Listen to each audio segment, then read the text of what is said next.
Terus saya tanya, kamu udah berapa tahun nggak kerja? Dia bilang, 4 tahun Pak, saya sudah 4 tahun nggak kerja. Kenapa? Iya Pak, masa saya S1 buat disuruh jadi sales? Padahal saya juga sales ya teman-teman ya. Cuman setelah saya tanya, kamu emang nggak punya income gitu, gimana caranya hidup?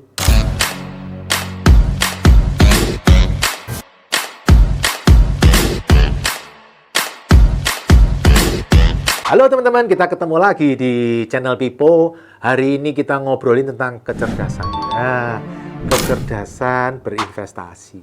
Saya yakin teman-teman sudah berinvestasi. Sudah investasi belum? Kalau belum harus investasi loh. Investasi ini penting, tapi yang aman loh ya. Harus bisa bedain investasi dengan spekulasi. Kalau investasi itu yang penting aman. Kalau spekulasi yang penting cuannya gede. Nah, itu spekulasi, walaupun tidak aman.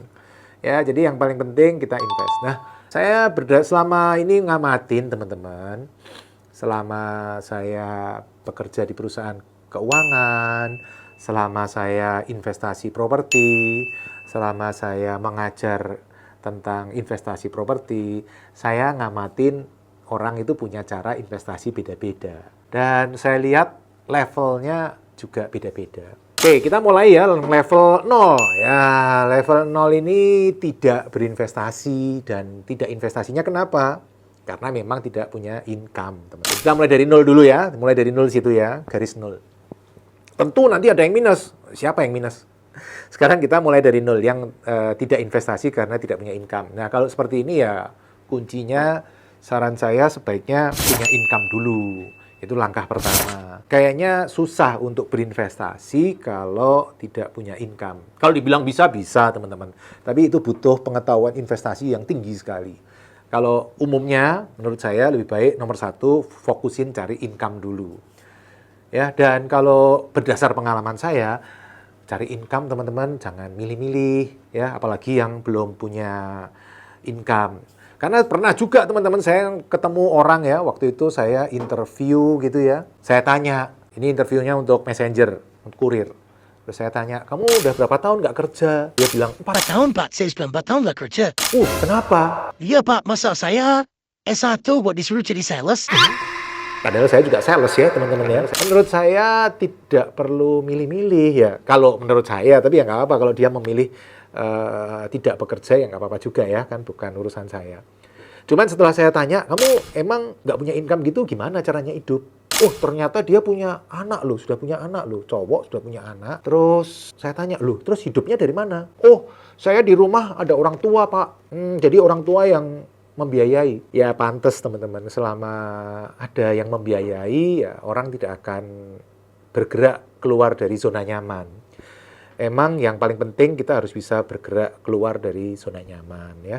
Kalau di dalam zona nyaman ya sulit untuk maju ya kan. Kan seperti kata pepatah ya toh. Di bawah pohon itu nyaman, tapi ya tidak ada apa-apa yang bisa kita dapat. Ntar tahu-tahu malah kejatuhan pohonnya. Oke teman-teman, itu yang pertama ya, yang tidak punya income. Nah level berikutnya orangnya punya income. Ini kita sebut level 1 ya.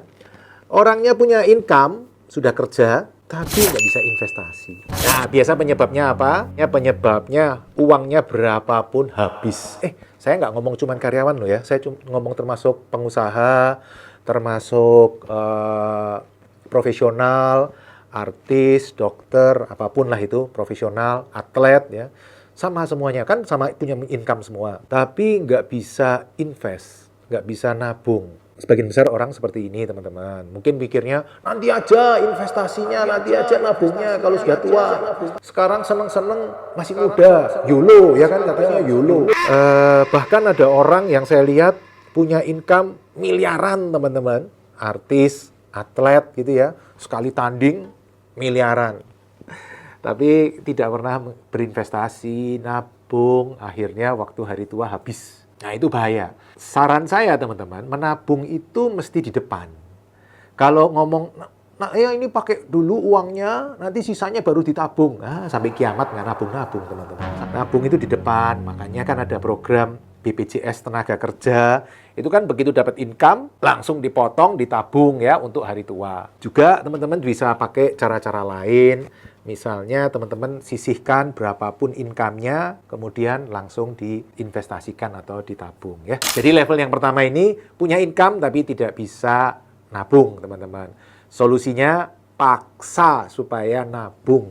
Kalau nggak dipaksa, nggak nabung-nabung teman-teman. Jangan pernah ngomong nanti aja hari tua. Ketinggalan teman-teman. Iya kalau sampai tua, kalau nggak sampai tua sudah nggak bisa punya income lagi kan repot. Nah, yang level 2 ini punya income, bisa investasi. Tapi sedikit, teman-teman. Bisanya investasi sedikit, bisa nabung sedikit. Kriteria sedikit itu kalau di bawah 10% ya. Kalau di bawah 10% dari income yang ditabung, diinvestasikan itu menurut saya masih sedikit. Standarnya 10%. Kalau bisa lebih, bagus. Nah, kenapa? Biasanya ya macam-macam ya kan, ngomong income-nya masih kecil. Padahal sebenarnya nggak ngaruh juga. Orang income kecil maupun income besar sama aja. Yang income besar belum tentu bisa nabung 10% juga loh. Dan banyak orang yang income-nya kecil, ternyata bisa nabung lebih dari 10%. Kuncinya ya itu tadi, nabung itu mesti di depan. Setelah nabung, sisanya baru dipakai. Kan prinsipnya, bayarlah kita dulu sebelum kita membayar orang lain. Alias kita nabung dulu, sebelum kita pakai uangnya untuk yang lain. Nabung bisa macam-macam teman-teman. Selain ditabung di rekening bank, bisa juga nabung emas misalnya. Setiap terima uang 10%, dicicil secara bertahap beli emas, nggak apa-apa juga. Atau nyicil beli saham, nggak apa-apa juga. Tapi sahamnya jangan saham gorengan ya. Sahamnya yang long term, wonderful company katanya ya kan. Atau mungkin teman-teman nyicil properti seperti saya. Saya ini cicilan propertinya banyak dan saya menganggap itu lebih baik. Karena properti itu dari waktu ke waktu cenderung naik daripada nabung uang, kena inflasi, setahun 3%, 5%, rugi dong uangnya habis. Kalau properti kan dari tahun ke tahun naik secara umum ya, 3-5% per tahun, apalagi kalau daerahnya berkembang pesat. Wah, lebih cepat naiknya. Properti secara umum naik. Kenapa? Buminya segini-segini aja, orangnya tambah banyak. Dan ekonominya semakin lama semakin tumbuh. Orang yang ekonominya tumbuh biasanya butuh tanah yang lebih luas. Nah, ini tadi level berapa nih? Level 2 ya. Nah, sekarang kita ngomong level 3. Nah, ini ideal teman-teman. Level 3 ini ideal. Bisa invest dan lebih dari 10% dari income. Top. Ini untuk selamat untuk teman-teman yang sudah sampai level ini. Selamat teman-teman sudah lulus, punya kemampuan kecerdasan keuangan yang top, kecerdasan investasi yang top. Seperti yang tadi saya sampaikan, macam-macam cara investnya, nggak ada masalah. Saya tidak ada masalah. Kalau saya senang properti, teman-teman senang saham, nggak apa-apa juga. Saya juga ada loh investasi saham, cuman memang investasi saham dengan investasi properti agak beda cara investasinya. Kalau di saham, saya pakai uang cash. Tidak ada pinjam-pinjaman di sini. Semua pure uang cash, uang dingin. Sementara kalau di properti, saya senang pakai uang pinjaman. Kenapa? Karena properti income-nya bisa diprediksi dengan lebih mudah daripada saham. Saham mengandalkan capital gain, bukan dividen. Karena itu lebih sulit untuk ditebak income-nya. Dan ada dividen pun setahun sekali. Paling cepat mungkin setahun 2 kali. Sementara properti kita bisa tiap bulan, income-nya cocok, match dengan angsuran. Jadi saya untuk properti lebih senang pakai kredit, untuk saham saya lebih senang pakai cash. Nah sebenarnya teman-teman di atas level 3 ini ada level 4 ya teman-teman. Ya ini bisa dibilang lebih berisiko, sudah di atas ideal tapi lebih berisiko ya. Kalau ketika teman-teman bisa berinvestasi dengan uang orang lain. Jadi bukan pakai uang sendiri tapi bisa pakai uang orang lain, muter-muterin gitu ya. Ini hati-hati ya tapi harus belajar, nggak sembarangan. Harus menguasai, punya emosi yang baik, tidak panasan ya, tidak gampang dipanas-panasin, kemudian bisa mengukur resiko seberapa jauh bisa berinvestasi karena ketika kita memakai uang orang lain sebenarnya ada resiko yang timbul di situ. Memang kalau mau kejem-kejeman ngomong, enggak lah, nggak ada resiko, itu kan bukan uang kita. Ya, janganlah, tetap kita punya tanggung jawab moral ketika kita berinvestasi dengan uang orang lain. Selain perlu bisa mengelola emosi dan bisa mengelola resiko, mengukur resiko, ada satu lagi yaitu mencari solusi ketika ada masalah. Nah ini yang harus punya kemampuan tersendiri juga. Kalau masalah gini gimana? Kalau masalah gini gimana? Nah, itu harus bisa cari solusi. Ketika kita bisa memakai modal orang lain untuk berinvestasi, maka ROI-nya, return on investment-nya, bisa menjadi tak terhingga loh teman-teman.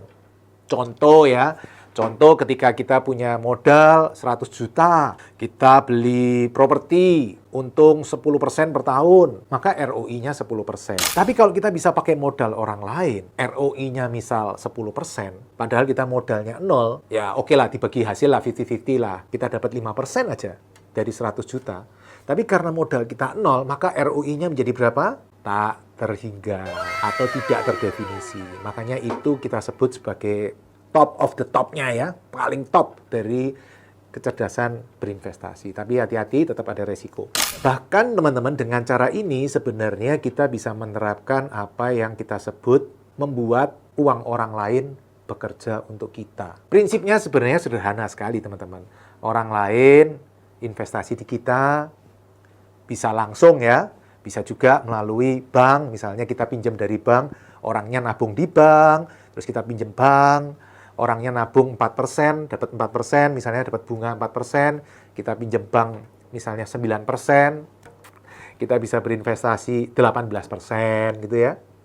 Misal kalau yang saya lakukan kan properti kira-kira saya dapat 18%. Look, kok tinggi ba propertinya? Saya kok cuma 3%. Ya kalau disewakan biasa cuma 3%. Kalau saya kan saya pakai untuk properti yang ada bisnisnya. Bisnis itu kan anggap aja sebulan 3%. Setahun 36% hasilnya. Tapi karena saya kerjasama dengan pengelola bagi hasil ya anggap 50-50, dapatnya 18%. Ya 9% bayarin ke bank, supaya bank bisa bayar 4% ke pemilik modal. Saya dapat 9%, kan enak. 9% kalau modalnya 0, ROI-nya berapa? Tak terhingga. Nah, itu cara berinvestasi properti dengan modal sekecil-kecilnya dan ROI-nya tak terhingga. Nah, teman-teman, balik lagi. Jadi, tadi kan 0 ya, ada 0, ternyata ada yang minus. Oh, kecerdasan investasinya minus. Ada, teman-teman. Yaitu orang yang memakai utang minus 1 ya, ini minus 1, nanti ada minus 2 nih. Minus 1 itu adalah orang yang memakai utang untuk konsumtif. Jadi bukannya utang untuk produktif, malah utang untuk konsumtif. Beli barang-barang mewah dengan hutang. Itu kalau menurut saya kecerdasan investasinya minus itu. Sudah bagus, nggak utang, nabung, itu bagus. Ini malah utang konsumtif lagi. Kebalik dong. Yang lebih parah lagi, minus 2 nih. Apa itu? Udah utang untuk spekulasi. Waduh, utang kok spekulasi. Kalau utang untuk biaya hidup masih masuk akal. Utang untuk konsumtif, ya masih sedikit-sedikit masuk akal. Utang untuk spekulasi, waduh, itu berbahaya sekali teman-teman. Ya, jadi kalau utang untuk investasi masih oke. Kalau utang untuk spekulasi, menurut saya itu kecerdasan investasinya bukannya plus, malah minus. Oke teman-teman, mudah-mudahan sharing-sharing ini bermanfaat untuk teman-teman. Teman-teman sekarang, kalau tadi kita jelasin, posisinya di mana nih? 0, 1, 2, mudah-mudahan 3 atau 4 ya. Posisinya di mana? Tulis di komen, nanti kita ngobrol lagi di komen. Selamat berinvestasi, yuk kita berinvestasi dengan cerdas. Semoga sukses selalu. Salam Passive Income Property. Terima kasih telah mengikuti video hingga selesai. Untuk yang belum subscribe, ayo subscribe channel Pipo Hargianto dan klik lonceng notifikasi untuk mengikuti video-video selanjutnya. Teman-teman juga bisa mengikuti seminar-seminar gratis yang saya bagikan. Silakan daftar melalui nomor berikut.